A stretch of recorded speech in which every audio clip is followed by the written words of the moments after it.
Assalamualaikum warahmatullahi wabarakatuh. Mustafa Muhammad sallallahu alaihi wasallam dzurriyyati min syaitanir rajim jalan katul muqarrabin.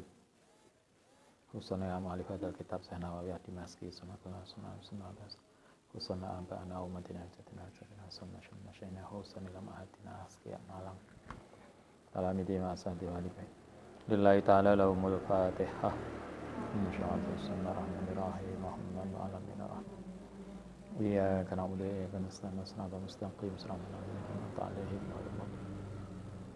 Bismillahirrahmanirrahim. Hadis ke 903. Rawaina fi sahih Bukhari wa Muslim. An Jabir bin Samurah qala saka mengadu sapa ahlul kufati mengadukan sapa ahlul kufati orang-orang Kufah. Hadis ini pernah ya muncul di sebelumnya, tapi dalam bab yang berbeda. Sa'ad bin Abi Waqqas, Sa'ad bin Abi Waqqas. Jadi orang Kufah itu pernah melaporkan Sa'ad bin Abi Waqqas ila Umar maring Umar. Ketika itu Umar menjadi khalifah. Sa'id Abi Waqqas itu di Kufah. Orang Kufah melaporkan Sa'ad kepada khalifah Umar. Fa'azalahu. Kemudian azala memencilkan wastakmala alaihim lan berbuat sapa Sa'ad alaihim mengatasi mereka karena dia dilaporkan kemudian dia menyendiri atau dalam bahasa kita apa ya? Dipencilkan, dikucilkan, dipencilkan. Wa dzakara lan menyebut hadisnya panjang arsala karena itu ini bagus juga Umar ketika dilapori oleh orang-orang Kufah dia tidak langsung memberikan keputusan tetapi dikonfirmasi dulu. Saya kira kita bisa belajar dari sini. Kita sering toh kalau Anda mungkin nanti jadi istri kemudian dilapori orang, Mbak bojone sampean lho. Mau koyoke di mana ya? Karo anek mbak-mbak sopo lambine abang. Jangan kemudian langsung diterima, dikonfirmasi dulu, bener enggak? Nah, Umar ini juga begitu. Yang sering itu kan kita itu sering menerima laporan sepihak, kemudian ngambil keputusan. Dapat berita, lak suaminya kemana, belum ditanya suaminya, sudah disiapkan pentungan. Tidak jarang toh begitu. Karena kadang kita sudah emosi duluan. Coba kita bisa belajar dari Umar. Umar itu dilapori oleh masyarakat, jadi masyarakat itu melapor ke Umar tentang perilaku Sa'ad bin Abi Waqqas yang dianggap tidak baik. Umar tidak langsung ambil keputusan, tetapi dicek dulu. Karena itu arsala ngutus ma'ahu sartane Abi Waqqas tadi sapa Umar rijalan ing beberapa orang aurajulan ila kufati maring Kufah yas'alu anhu untuk mengkonfirmasi anhu saking Abi Waqqas. Kemudian diutuslah beberapa orang untuk menanyakan kebenarannya laporan tadi kayak apa. Falam yada mengkora ninggal sapa man tadi masjidan ing masjid ila sa'ala kecuali bertanya sapa utusan tadi anhu saking Abi Waqqas yusnuna ma'rufan hale memastikan ma'rufan ing sesuatu yang baik hatta tahola sehingga masuk masjidan ing masjid libani absin maring Bani Abbas. Jadi utusan tadi kalau dulu kan pusat informasi itu di masjid dulu zaman Umar, sehingga utusan tadi mendatangi tiap masjid ditanya tentang Abi Waqqas itu kayak apa toh? Setiap pos, setiap masjid ditanya tentang beritanya Abi Waqqas. Apakah benar seperti yang dilaporkan tadi? Faqama rajulun maka kemudian berdiri sapa rajulun seseorang minhum saking masyarakat yuqalu lahu. Kemudian ketika semua ditanya tentang Abi Waqqas, Sa'ad bin Abi Waqqas, ada seseorang memastikan, ngasih konfirmasi. Namanya Usamah bin Qatadah. Yukna yang digelari kunyah kemarin Abu Sa'dah. Lakopnya, kunyahnya Abu Sa'dah. Faqala ama inna sattana satemene lamu in ida ama ida sattana anak kita nalikane minta penjelasan sapa sira nak ing kita fa inna dan mongko satemene saat iku layasiru ora berjalan bisariyati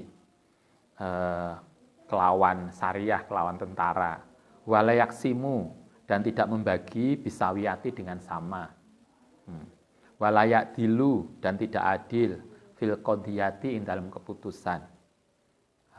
Ternyata ada orang yang kemudian memperkuat hoax tadi. Orang tadi namanya Usamah bin Qatadah. Dia bilang, kalau Anda nanya saya, maka saya ngasih kesaksian bahwa saat itu berarti saat itu gubernur Kufah. Nah, dia mengatakan saat itu kalau dapat rampasan perang tidak dibagi secara rata. Kalau ngasih keputusan dia tidak adil. Jadi berita miring itu dikuatkan oleh Usamah tadi. Karena dia merasa dipojokkan, walayak dilu kola, maka kemudian ngendika ngucap sapa saat amma wallahi. Kemudian kalau kita masih ingat ya, kalau kita melakukan tuduhan, maka kita harus bisa memberikan saksi. Sehingga kalau Anda misalnya ada orang baik-baik, kemudian kita menuduh dia zina, maka kita harus mempunyai saksi, minimal 4, yang tahu tentang perilaku zinanya. Kalau tidak bisa, maka kemudian kita harus bersumpah. Kalau bahasa kita, sumpah apa itu namanya? Bukan sumpah pocong.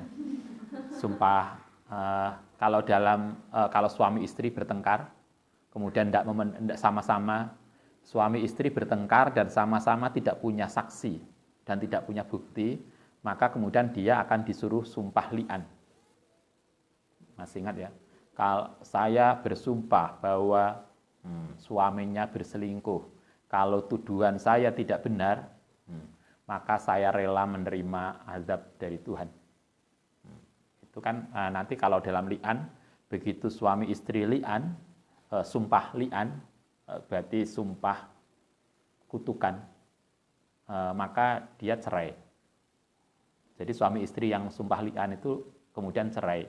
Dan selamanya tidak boleh nikah lagi.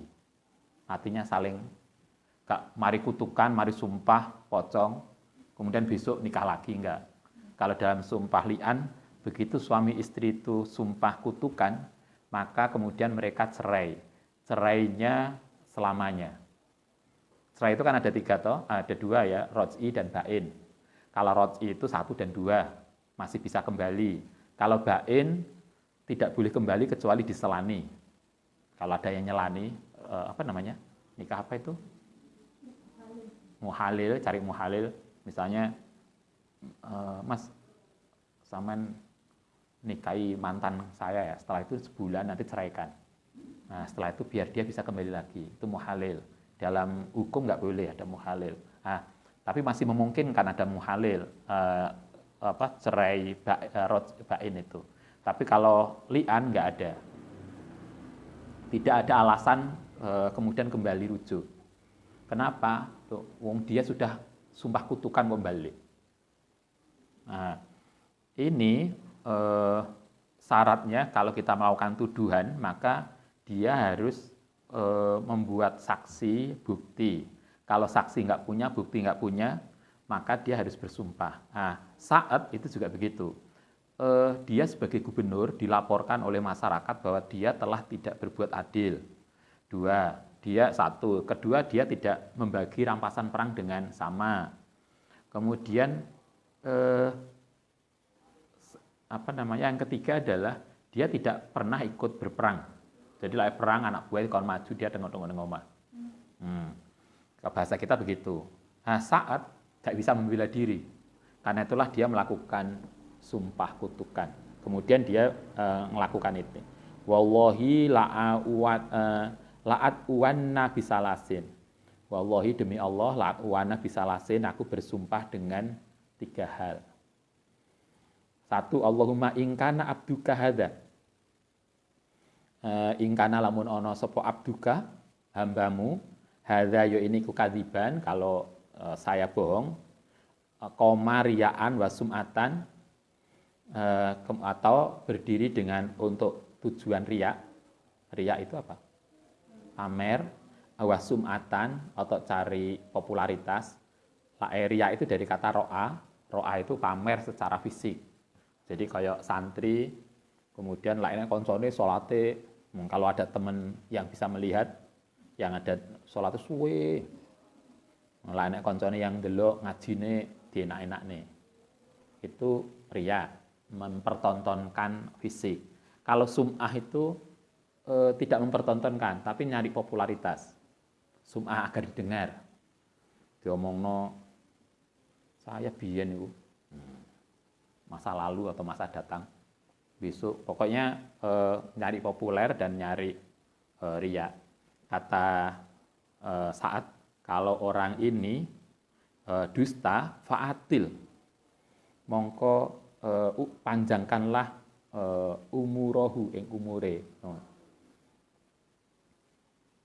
Kata Sa'ad, kalau orang yang menuduh saya tadi memang tuduhan itu dusta, jadi dia tuduhan yang hoax, maka sumpahnya Sa'ad begini, mugo-mugo dia umurnya panjang, tapi di dalam umur yang panjang tadi, wa'atil fakrohu, tapi dia fa'atil mongko memperpanjang Tuhan, fakrohu ing fakir.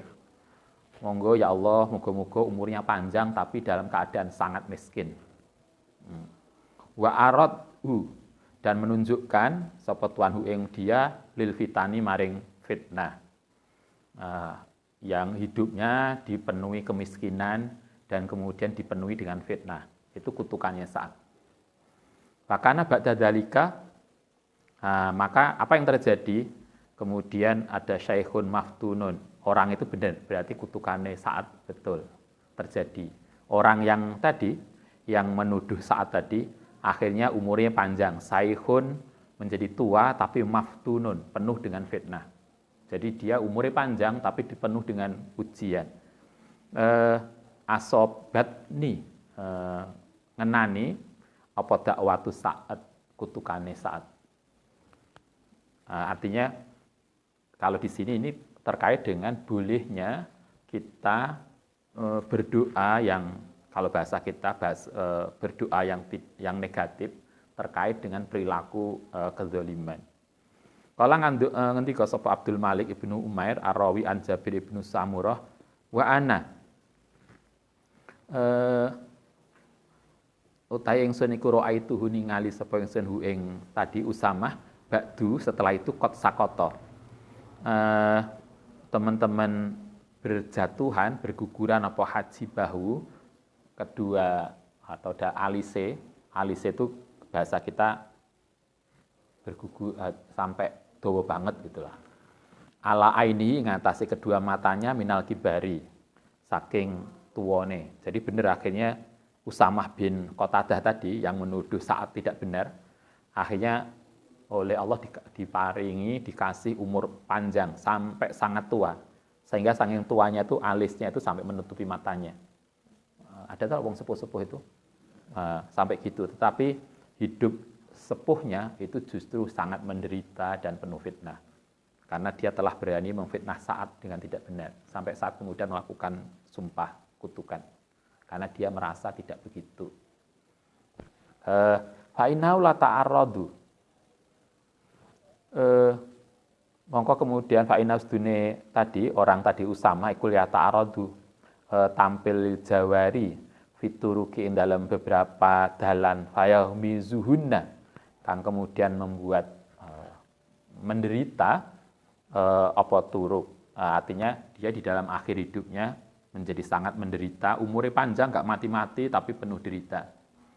Itu kutukannya Saat kalau Jawa ada kutukan Empu Gandring ya. Yang tahu Empu Gandring hanya orang Malang. Yang ini kan nggak kenal, apalagi yang luar Jawa kan beda.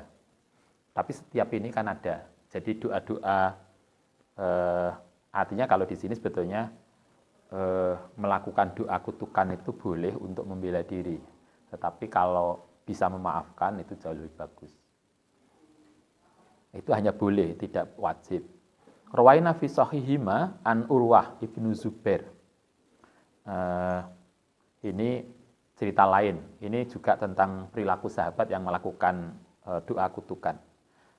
Ana Sa'ad ibnu Zaid, saat temene Sa'id bin Zaid radhiyallahu an, iku khosamathu bertengkar hu ing Sa'id sapa Arwa bintu Aus. Jadi nama orang Sa'ad bin Abi Zaid itu lagi ribut tengkar dengan orang lain namanya Arwa bintu Aus atau Uwais sama. Ila Marwan ibnu Hakam, kemudian Sa'ad itu dilaporkan ke Marwan. Marwan itu salah satu pejabat pada masa Bani Umayyah. Dulu Marwan itu pernah menjadi sekretaris Khalifah Utsman. Anda masih ingat? Kemudian nanti ini grupnya keluarga Muawiyah. Dia pernah menjadi pejabat.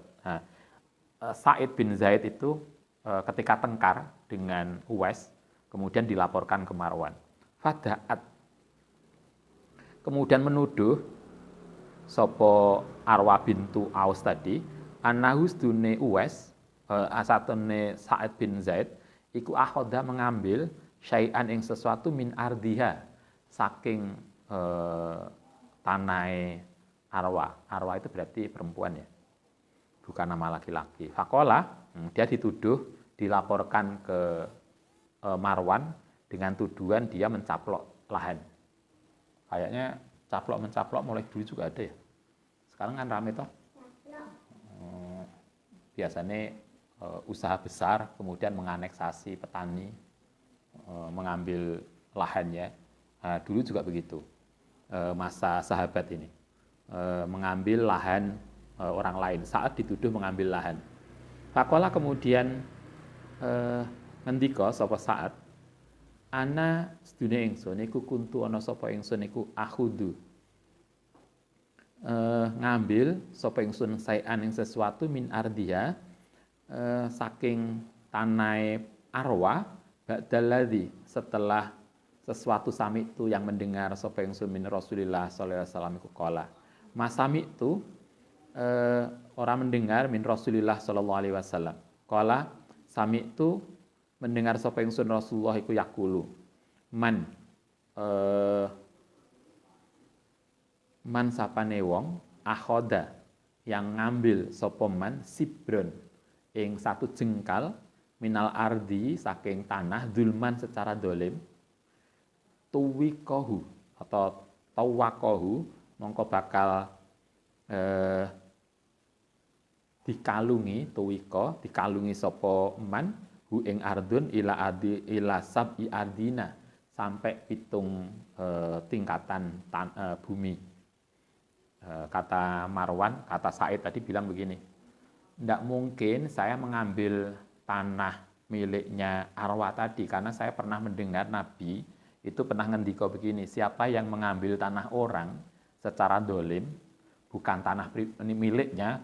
Kita kadang di sawah, kalau dulu di sawah ada toh galengan digeser, atau batas pekarangan digeser. Nah, orang yang mengambil tanah orang secara dolim, Nabi mengatakan orang itu akan besok ning akhirat akan dikalungi dengan barang yang beratnya sama dengan 7 bumi. Artinya betapa orang nanti akan sangat menderita karena dikasih kalung yang luar biasa berat. Nah, karena saya tahu Nabi itu pernah mengatakan itu, maka saya nggak mungkin berani mengambil tanah milik orang. Nah, itu jawabnya Sa'ad. Tapi ternyata dia saat itu tetap dikalahkan di pengadilan. Karena yang sering terjadi kayak kita, Aus ini rupanya dekat dengan Marwan. Marwan biasanya gitu toh, Pak Enem pengadilan kadang yang benar itu jadi salah karena dia tidak punya relasi dengan jabatan. Ini juga sama. Marwan itu pejabatnya, sementara Aws atau Uwais itu grupnya dia. Sehingga ketika dia bertengkar dengan Sa'adnya kalah, walaupun Sa'ad itu tidak melakukan apapun, tapi dia dituduh itu. Qala Marwan, maka kemudian ketika dia bersumpah begitu, Marwan mengatakan la as'aluka. Saya tidak nanya la as'aluka orang minta sapa ingsun ka ing sira bayinatan ing bukti ba'da hadza. Yang saya minta itu buktinya, bukan pengakuanmu. Rupanya saat kemudian kalah di pengadilan. Maka karena itulah saat kemudian melakukan sumpah kutukan tadi. Faqala, mongko kemudian mengucap sapa saat Allahumma. Akhirnya dia bersumpah, berdoa, Allahumma ya Allah, ingkanat lamuno ono sapa perempuan tadi yang menuduh saat tadi iku kadziban dusta, fa'ami, mongko buatlah dia menjadi buta basarahu ing matanya. Coba sampai segitunya. Ya Allah, kalau memang dia kalau dia itu tuduhannya salah, maka saya minta jadikan dia menjadi orang buta. Waktulha, kemudian matikanlah dia fi ardiha yang dalam tanahnya. Kutukannya luar biasa. Kala, apa yang terjadi ternyata? Ternyata saat tidak bersalah. Doanya dikabulkan Tuhan. Maka kemudian fama matat, mongko tidak mati sopo arwah tadi yang melaporkan di pengadilan tadi, hatta zahaba, sampai hilang opo basaruha. Sampai kemudian, jadi akhirnya pada akhir hidupnya perempuan tadi benar-benar buta. Sesuai dengan doa saat. Wabainama, dan suatu ketika hiya utai arwah ikut tamsi berjalan fi ardiha ing dalam salah satu lahan miliknya. Itu tiba-tiba wakoat jatuh sopo arwah fi hufrotin ing dalam lubang. Dia lagi mungkin kita ngecek lahannya, ternyata dia jatuh di lubang famatat, kemudian mati. Jadi kutukannya saat karena dia merasa didolimi, kemudian mengeluarkan doa kutukan. Karena itulah Nabi masih ingat hadis Nabi, jangan hati-hatilah terhadap orang yang mazlum, siapapun dia. Orang yang didolimi itu doanya mustajabah, walaupun dia tidak beriman pada Tuhan. Walaupun dia bukan orang Islam, kalau dia didolimi, Tuhan mendengarkan doa dia. Anda masih ingat orang yang mazlum itu sangat dibela oleh Tuhan. Kalau dalam riwayat, Anda bisa lihat riwayatnya Nabi Musa. Bani Israel itu kan didolimi oleh Fir'aun. Bani Israel itu didolimi, karena didolimi, maka kemudian Tuhan mengutus bahkan 2 orang nabi. Jarang loh, nabi itu tim begitu. Nabi itu kan biasanya dewe-dewe. Nah ini sampai nurunkan tim, coba kurang apa nih Israel itu? Nabi siapa? Nabi Musa sama Nabi Harun. Berarti kan sampai Tuhan itu nggawi double, bahasa mobilnya nggawi double garden. Sampai nggawi tim Nabi 2, metu bareng, diutus bareng. Tujuannya cuma satu, membebaskan Bani Israel dari cengkeramannya Fir'aun. Nah pertanyaan kita, apa orang Israel itu iman pada Tuhan? Enggak. Tuhan bersusah payah menurunkan Nabi Musa, Nabi Harun yang double tadi. Itu untuk bela Bani Israel, bukan karena Israel itu iman ternyata. Bukan. Bani Israel enggak beriman pada Tuhan. Tapi kenapa dibela Tuhan? Karena dia mazlum. Karena dia didolimi. Karena itulah orang yang didolimi itu luar biasa. Karena itulah kita berusaha, marilah kita menjaga diri agar tidak berbuat dolim pada orang lain. Karena doa mereka itu didengar Tuhan, walaupun mereka tidak beriman pada Tuhan. Hati-hatilah kita begitu. Marilah kita menjaga, jangan sampai kemudian perilaku kita itu justru mendolimi orang. Ucapan kita membuat orang terdolimi. Itu yang perlu kita belajar. Karena orang yang didolimi yang pasti akan sangat dibela Tuhan, walaupun tidak beriman. Kalau yang lain kan harus iman syaratnya. Tapi kalau soal dolim enggak. Tuhan sendiri yang akan turun tangan. Nah ini koyok saat, koyok tadi siapa sebelumnya, kenapa kemudian doanya mustajabah? Ini kan doa-doa orang yang didolimi toh, yang saat dituduh mengambil tanah, padahal dia tidak.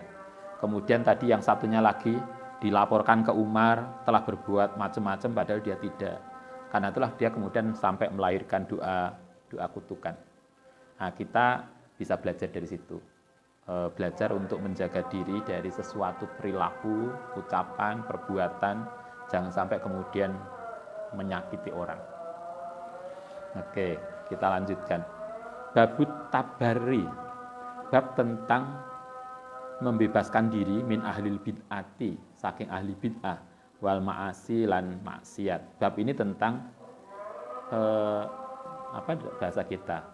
Membebaskan diri. Jadi kalau aneh sesuatu yang enggak baik, sesuatu yang bid'ah, sesuatu yang maksiat, kita tidak ikut tanggung jawab. Oh itu saya enggak ikut loh di situ. Ini menjelaskan itu. Rawaina fi sahih Bukhari wa Muslim an Abi Burdah Ibnu Abi Musa qala waji'a sakit sapa Abu Musa wajaan ing sesuatu sakit. Abu Musa itu suatu ketika sakit parah, fahusia. Mongko kemudian diletakkan alaihi atau dikasih bantal alaihi ngatas Abi Musa warok suhu hale utai kepalane itu fi hijri imroatin di pangkuan salah satu istrinya min ahlihi saking keluarganya. Abi Musa yang sakit itu diletakkan di tempat tidur dalam bahasa kita, kemudian kepalanya di pangkuannya salah satu istrinya. Kayak Nabi ketika sakit itu sering beliau kepala beliau di pangkuan Sayyidah Aisyah. Ini Abi Musa juga gitu. Pas sakit kepalanya dibawa di pangkuan salah satu istrinya. Pas sohat, nah, istrinya ketika tahu suaminya menderita itu pas sohat mongko berteriak menjerit sopo imraatun perempuan tadi min ahlihi. Jadi mungkin nggak tega ya suaminya sakit parah, kemudian dia menangis, tapi nangisnya yang lebih bukan karena enak tahu nangis yang hanya mengeluarkan air mata, enak yang cuma deringingi, tapi enak yang teriak-teriak. Nah, ini fasohat, dia nangisnya banget. Falam yastati, tetapi tidak mampu sopo Abu Musa ayaruda untuk menolak. Sementara Abi Musa sendiri itu tidak bisa ngomongi karena dia sendiri sakit. Alaiha ngatasi imro'ah tadi syai'an sesuatu. Falah ma'afako nalikane wis baikan, setelah dia sembuh, kala ngucap sapa Abi Musa, ana utai ingsun iku bariun, membebaskan diri miman saking wong bari'a yang membebaskan minhu saking man sapa Rasulullah sallallahu alaihi wasallam. Ketika tahu Abi Musa tahu istrinya teriak-teriak menangis keras, sementara mestinya kan nggak boleh toh. Nangis itu ya silakan. Anda masih ingat Nabi itu ketika ditinggal wafat Ibrahim, salah satu putranya, beliau juga nangis, air matanya bercucuran, tetapi gak teriak-teriak. Nah, kita kan, enggak lah kita, paling menengahin yang kamar, mojok, sedih. Nabi mengatakan teriak-teriak, kemudian macam-macam itu enggak boleh, karena itu Abi Musa mengatakan, saya tidak tanggung jawab terhadap atau bahasa kita, saya tidak ikut-ikutan loh perilaku istri saya kemarin yang teriak-teriak itu di luar kendali saya. Artinya biar kita dianggap dinilai tidak terlibat di dalam perilaku yang tidak baik tadi. Ana bariun miman bari'a. Fa'ina Rasulullah iku bari'a membebaskan diri minal solikoti. Saking solikot. Solikot itu bahasa Arab, tapi nggak usah dipakai untuk nama kalau Anda punya anak perempuan. Siapa namanya mbak anaknya? Solikoh. Nah, solikoh itu artinya as-solikoh itu bisautis sadidin, yaitu orang yang berteriak dengan suara keras. Atau profesinya teriak itu apa? Cheerleader ya? Yang bagian sorak itu ya. Sholikoh itu kalau ada keluarga kita meninggal, kita tidak boleh berperilaku sholikoh. Sholikoh itu menunjukkan kesedihan yang sangat dengan cara berteriak keras. Itu nggak boleh. Kalau kita sedih, nggak masalah. Nabi juga menunjukkan sedih, menangis, tetapi tidak teriak. Yang nggak boleh itu adalah sholikoh, menunjukkan kesedihan dengan cara berteriak-teriak. Kayak di tradisi tertentu ada ya. Karena wong mati, kemudian kita bayari orang untuk nangisi jenazah. Ada toh? Novel paling enggak. Ada toh novel yang kayak di masyarakat tertentu atau di budaya tertentu ada itu. Sholikoh itu nggak boleh. Yang kedua yang nggak boleh lagi adalah halikoh. Wal halikoti. Halikoh itu apa?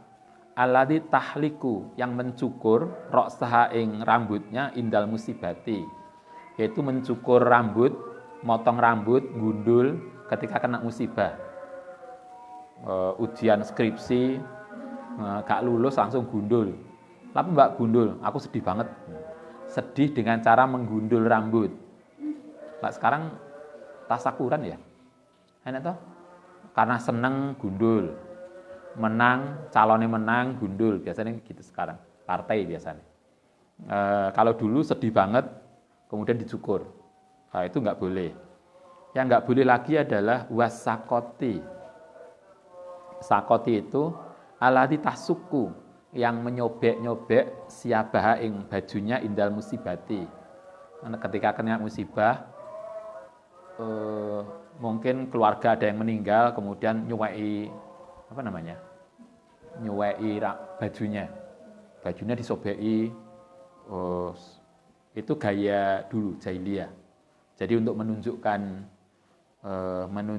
kesedihan yang sangat, bajunya disobeki, kalau nggak disobeki bateki rambutnya, kalau nggak gitu teriak-teriak. Itu tradisi jahiliyah zaman biyen. Nabi melarang itu. Menangis, sedih, ya, tapi kan kita bisa mengukur kesedihan itu. Warwaina fi Sahih Muslim an Yahya ibnu Ya'mur. Artinya 3 tadi itu perilaku yang dilarang dalam Islam. Sehingga kalau ada orang keluarga kita kemudian karena kesedihannya dengan menunjukkan perilaku tadi, kita bisa mengatakan saya gak ikut-ikut loh ya. Mbak, itu siapa ikut teriak-teriak? Siapa mungkin ponaan, tapi aku gak melu-melu loh. Nah, gitulah kita. Jangan kemudian, iya aku jane yo pengen atau jane enggak, mestinya enggak begitu. Ketika ada saudara kita yang meninggal, kemudian mungkin keluarganya teriak-teriak atau macam-macam, kita mengatakan kita enggak ikut terlibat di situ. Nah, bab ini menunjukkan itu. Kalau ada perilaku yang tidak baik, maka kita mengatakan saya nggak ikut di situ, saya nggak ikut terlibat di situ, saya nggak akan mendukung itu. Nah, gitu loh. Kayak ini toh kemarin misalnya ada yang viral investasi miras, kemudian muncul tuh banyak saya tidak mendukung ini. Nah, hadis itu menunjukkan ini. Jadi apa yang disampaikan di hadis itu kayak perilaku itu. Sekarang ada lagi apa lagi? Peta pendidikan ya. Peta jalan pendidikan yang agama tidak ada. Kemudian muncul saya tidak mendukung kebijakan itu. Hadis itu juga gitu. Ketika kita melihat sesuatu yang tidak benar, kemudian kita mengatakan saya tidak mendukung itu atau saya tidak terkait dengan itu. Kita di hadis itu mengajarkan ini. Terhadap perilaku yang maksiat atau perilaku yang tidak baik, maka kita disarankan untuk mengatakan saya tidak terlibat di situ, saya tidak ikut itu, saya tidak mendukung itu, sehingga kemudian jelas posisi kita, kita tidak ikut-ikutan. Itu penting. Hadis ini menunjukkan itu. Sehingga tadi yang Abu Musa tadi ketika istrinya teriak-teriak, saya tidak ikut-ikutan loh, itu perilaku istri saya pribadi, saya nggak ikut sebagai suami. Bukan kemudian dibelani, iya, yo maklum lah kan istri saya, dia kan cinta saya. Kemudian saya karena kita Nabi Musa tahu bahwa itu tidak benar. Maka kemudian Nabi Musa mengatakan, ana bariun, saya tidak terlibat perilaku istri saya yang teriak-teriak tadi. Gitu. Waroyana fi sahih Muslim an Yahya bin Ya'mur qala. Kultu matur sapa ingsun li Ibnu Umar maring Ibnu Umar radhiyallahu an ana Aba Abdurrahman. Abu Abdurrahman. Ana ustine kalakan iku qad dhahara. Teman-teman telah nampak kibalana di depan kita sapa nasun yaqrauna yang membaca Qur'ana ing Qur'an wa yazumuna lan mereka menduga ala qadara yang tidak akan mampu wa anal amro pada saat temene perkara iku unufun sederhana dilaporkan begini, Yahya bin Ya'mur itu lapor ke Ibnu Umar. Ibnu Umar, itu loh masyarakat, itu loh podolah ditanya tentang sesuatu, dia mengatakan, kita tidak akan mampu begitu. Padahal menurut saya persoalannya sederhana banget. Sebetulnya mampu, tapi mereka mengatakan, wah lah yang ngeten iki, kita nggak bisa. Kita sering tuh begitu. Bukan sering lah, mungkin nggak jarang. Beda loh ya, sering dengan nggak jarang. Ada jarang, tidak jarang, agak sering, dan sering. Itu kan beda toh. Ini bukan sekedar permainan bahasa. Tidak cepat dan lambat, itu kan beda. Kita kadang begitu. Mbak, anak ini kayaknya nggak bisa nih Ustaz. Padahal belum dicoba. Kita kadang begitu. Urung dicoba itu wis kayaknya nggak bisa nih Ustaz. Kata-kata nggak bisa yang belum mencoba itu kalau ndelok hadis ini seolah-olah kita itu mendahului kersane pangeran. Wong urung nyoba kok wis ngomong gak iso. Lah wong Jawa kan gitu tuh, coba dhisik lae.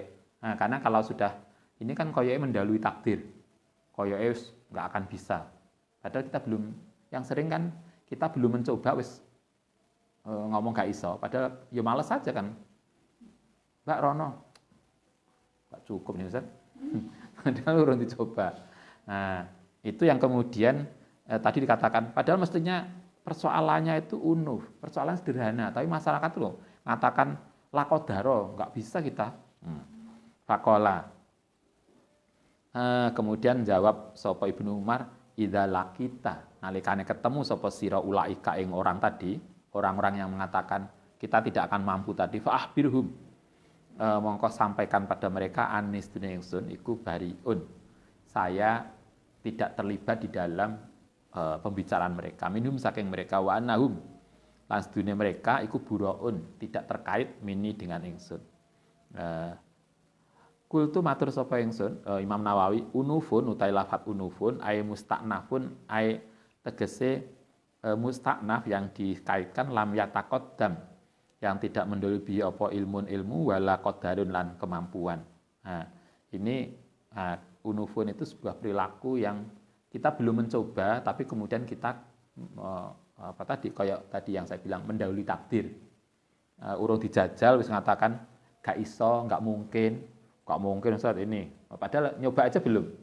Maka itu loh yang kata Abdullah Ibnu Umar tadi, itu perilaku yang nggak benar. Dan saya tidak terlibat dengan perilaku mereka. Karena bagi Ibnu Umar, semua itu bisa dilakukan, artinya kita disuruh mencoba dulu. Kalau memang kita sudah nggak sukses, ya mungkin itu takdir pangeran. Tapi kita tahu takdir itu setelah kita berusaha. Kalau tidak, bagaimana kita tahu bahwa itu takdirnya? Kayak Anda naksir orang, tapi kemudian meneng, nggak ngomong, kemudian, ya apa Mbak? Mungkin ya belum jodoh saya, kan? Tapi kan Anda tidak pernah menyampaikan. Ya. Sampaikan dulu, setelah mungkin nggak nyambung, ya memang kita belum jodohnya.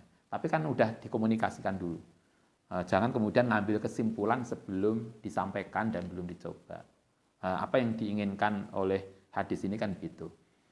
Ketika ada orang-orang mengatakan, ini nggak bisa, ini nggak mampu, kata Ibnu Umar, saya tidak terlibat dengan pemahaman itu. saya nggak ikut-ikutan loh, karena menurut Ibnu Umar saya tidak seperti itu. Nah, menurut Ibnu Umar ya kita harus kita baru tahu ini kehendak Allah atau bukan itu setelah kita berusaha. Tanpa usaha, bagaimana kita tahu bahwa ini adalah keputusan Tuhan dan takdir Tuhan. Wa kadzaba lan dusta sapa aludollalati, orang-orang yang sesat tadi, alidollah itu telah berdusta. Yang sering adalah kita itu menutupi kemalasan kita dengan tadi. Yang sering kan gitu toh. Kita sebetulnya malas saja, skripsi gak jadi-jadi, kita kemudian gaya ketutupan. Ustadznya, pembimbing saya itu loh sembulet. Padahal yang bulet itu bukan dosennya. Yo, dia sendiri aja nggak pernah datang. Karena pernah Ustadz itu dulu dilaporkan ke wali mahasiswa. Kebetulan ada mahasiswa bimbingannya Ustadz. Yo, delalanya ketika itu kita sering ke luar negeri lagi ya. Beberapa kali ada urusan di luar negeri. Kemudian, tapi satu semester paling hanya 3 kali. Nggak sering. Tapi lah ngomong ke bapak oh Ustadz ini sering ke luar negeri dan nggak bisa ditemui. Ya, padahal dia nggak pernah ketemu kita. Di luar negeri kan paling hanya 3 hari, 4 hari. Dari 6 bulan. Nah, gitu kan. Padahal itu kan menutupi kelemahannya dia, kemalasannya. Ada lagi mahasiswa teko, gawe tugas akhir, kemudian tiba-tiba minta tanda tangan. Karena besok udah deadline. Loh, selama ini kamu kemana? Gitu kan. Loh, ya sering. Ada mahasiswa datang konsultasi ke rumah, kemudian Ustaz, ini bisa nggak tanda tangani? Kenapa harus tanda tangani? Ini kan masih banyak yang direvisi. Saya harus mengantarkan istri saya pulang. Ya ternyata di bojomu mulai. Nanti setelah pulang kamu kesini lagi. Loh, apa hubungannya nganterin istrimu pulang dengan tugasmu?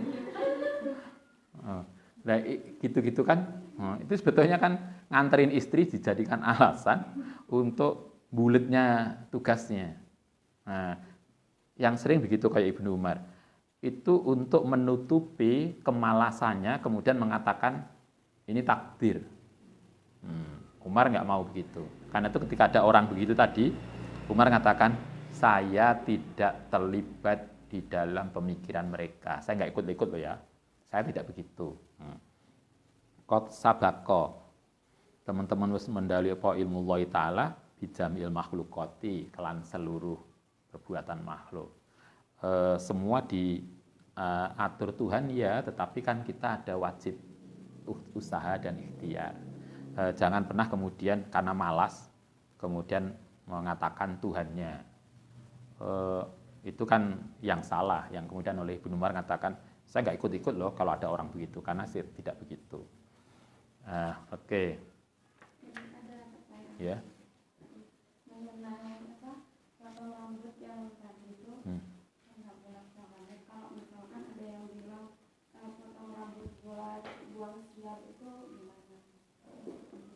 Kira-kira pada enggak?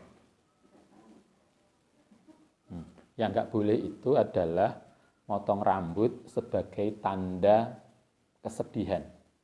Tadi kan dikatakan ketika orang ditinggal mati, yang kalau itu tradisi jahiliyah biyen begitu.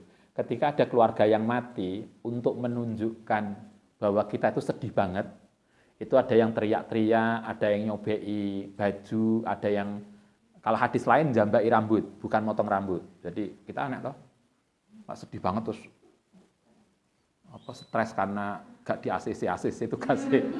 Mulai kemudian, apa mbak? Sebel banget. Nah, kayak pernah Anda balik neng pondok neng kamar langsung lepas kudungnya. Wong wis dadi kemarin ini loh, saiki kok ngerubah judul mbak. Nah, mungkin begitu, tapi kayaknya beda. Mungkin beda. Saya nggak tahu apakah beda atau sama. Tapi prinsipnya kalau di sini adalah potong rambut yang tidak boleh tadi adalah atau lain di hadis lain bukan motong rambut, tapi njambai rambut. Nah, itu kan nggak boleh karena ya itu tadi ada faktor menyakiti, ada faktor merusak, ada faktor yang nggak baik. Nah, itu yang nggak boleh. Mungkin beda konteksnya dengan dengan potong rambut untuk membuang sial. Rambutnya gondrong akeh kutune yo. Misalnya bolehlah dicukur. Timbang rambut panjang itu kan wis kutune akeh, sampunnya lebih banyak.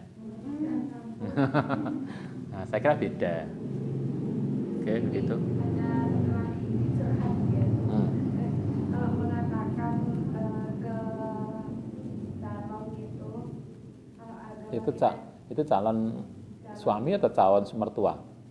mungkin calon istri. Oke. Agamanya yang cowok itu kurang dan tidak cocok menjadi imam keluarga. Alasannya itu seperti itu. Tapi sebenarnya beda ormas gitu katanya. Itu gimana? Ya, saya nggak tahu juga. Tapi carilah alasan yang kemudian tidak menunjukkan kebohongan. Kayak kemarin toh, kayak kita dilarang toh jual beli yang ngandung bohong horor. Misalnya Anda jualan, kemudian ditawar, kemudian tadi loh ditawar segitu loh, saya nggak boleh. Padahal nggak ada yang nawar sebelumnya. Mungkin bisa cari reasoning yang lebih pas. Kalau misalnya beda sitoke biasanya apa beda organisasi.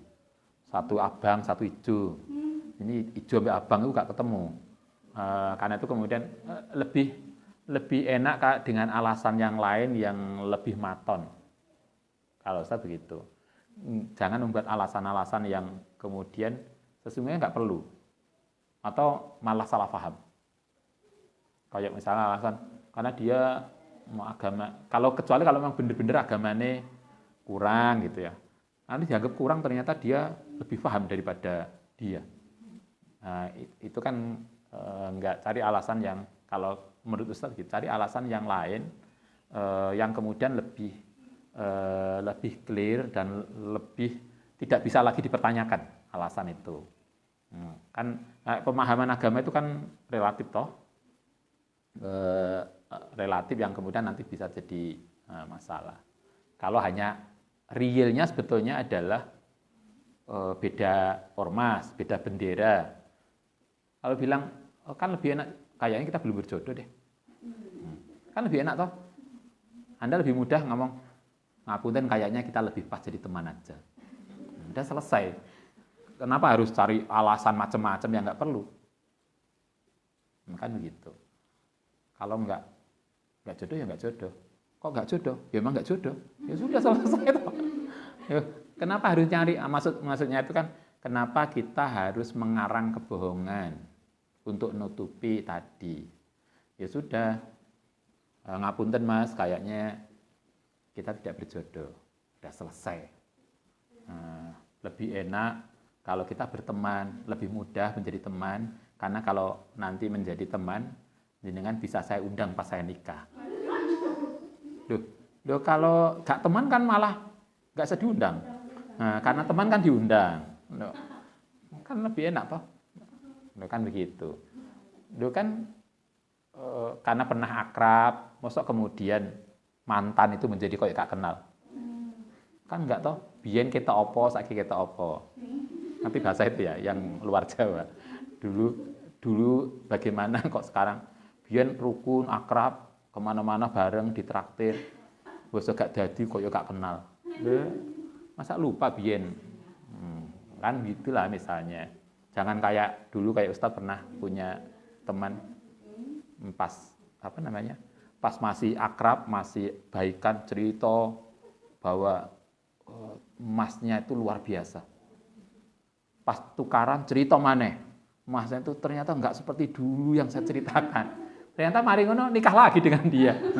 Akhirnya, Mbak, biyen elingku biyen sampean pernah ngerasani dia. Nah, karena itulah nggak perlu nggak perlu cari alasan. Kembali ke pertanyaan tadi, kalau memang nggak merasa nggak ini, ya udah nggak aja, nggak usah cari alasan sesuatu yang kemudian nanti jadi masalah. Itu lebih enak lah. Itu tadi kita nggak berjodoh, selesai. Nah, jodoh saya rupanya bukan dengan jenengan. Kan lebih enak toh, lebih gentle, lebih simple, nggak banyak ngarang alasan. Nah, oke, saya kira begitu. Al-Fatihah.